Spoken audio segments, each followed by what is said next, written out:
একটা মাত্র ছোট্ট কোয়েশ্চেন, বা ইলেকট্রিক ইঞ্জিনিয়ারিং নামটা কে রেখেছিল না আমি বুঝতে পারছি না। ইলেকট্রিক ওয়ার্ডটা শুধুমাত্র ইউজ হচ্ছে ইলেকট্রিক্যাল মেশিন, ইলেকট্রিক্যাল প্রতিটা আলটিমেট সাবজেক্টে, electrical machine, electrical drawing, electrical ভোসরা, ইলেকট্রিক্যাল মা কি, এইসবেতেই ইলেকট্রিক্যাল হচ্ছে শুধুমাত্র ইউজ হচ্ছে। ভেতরে কিন্তু কিছু ইলেকট্রিক্যাল নাই। ইলেকট্রিক্যাল ডিস্ট্রিবিউশনে কোথাও ইলেকট্রিক্যাল নাই, নামেই ইলেকট্রিক্যাল। ঠিক আছে, কলেজ প্রোজেক্ট হচ্ছে বা সার্কিট নিয়ে এসো, কোনো একটা থিওরি পড়ছি তার মধ্যে 4 বার শুধু সার্কিটই পড়ছি, কোনো রকম ব্রেকার পড়ছি তারা প্রত্যেকবার সার্কিট ব্রেকার লিখতে লিখতে 1.5 ঘন্টা চলে যাচ্ছে।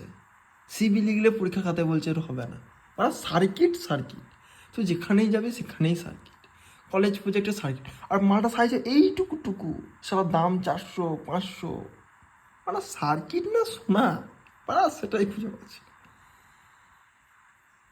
আমার সব থেকে ভালো নয় এটাকে ইঞ্জিনিয়ারিংয়ের নাম চেঞ্জ করা হোক, সার্কিট ইঞ্জিনিয়ারিং করা হোক, আর না হলে ইলেকট্রিক্যালে হবে না, শুধু ইঞ্জিনিয়ারিং বল, শুধু ইঞ্জিনিয়ারিং করবো আমি।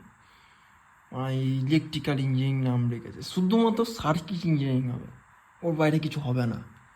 নয় আমি পাগলা, হ্যাঁ তুমি পাগলা ছি।